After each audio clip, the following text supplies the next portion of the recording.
Lire pour le plaisir dans l'enfance est garant d'un meilleur rendement tout au long du parcours scolaire. Votre enfant aime-t-il lire? Comment développer ce goût et surtout comment le cultiver à travers le temps?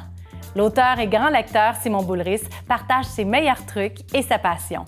Voici un tout petit extrait de ce parcours parent. Peut-être, oui, que le parent n'a pas l'instinct ou se sent un peu imposteur dans une bibliothèque.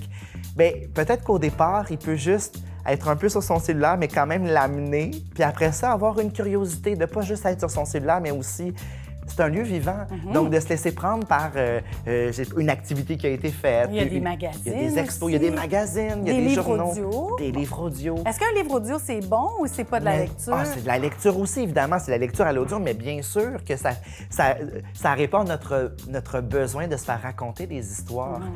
Ton ado, s'il aime vraiment les voitures, puis il a lu le guide de l'auto, mais il n'est pas intéressé encore par la fiction, mais il y a certainement des fictions qui utilisent des voitures ou les jeux vidéo, les records Guinness, le ballet, la magie. Il y a plein de sujets qu'on peut trouver des portes d'entrée pour chacune de ces passions-là.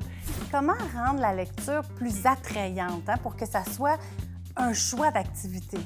Mes livres pour enfants, je ne les mets pas sur l'étagère la plus haute, je les mets pour qu'ils soient accessibles, à portée de main. Donc, c'est attrayant quand c'est disponible à hauteur de personne, à la hauteur du lecteur.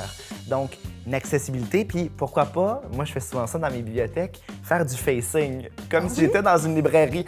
Oh, les lectures obligatoires. Je me souviens des miennes que j'ai aimées, mais que j'ai pas aimées, puis celles de ma fille. Des fois, c'est un véritable supplice. Qu'est-ce qu'on fait là, quand notre enfant n'aime pas ça ou notre ado n'aime pas ça?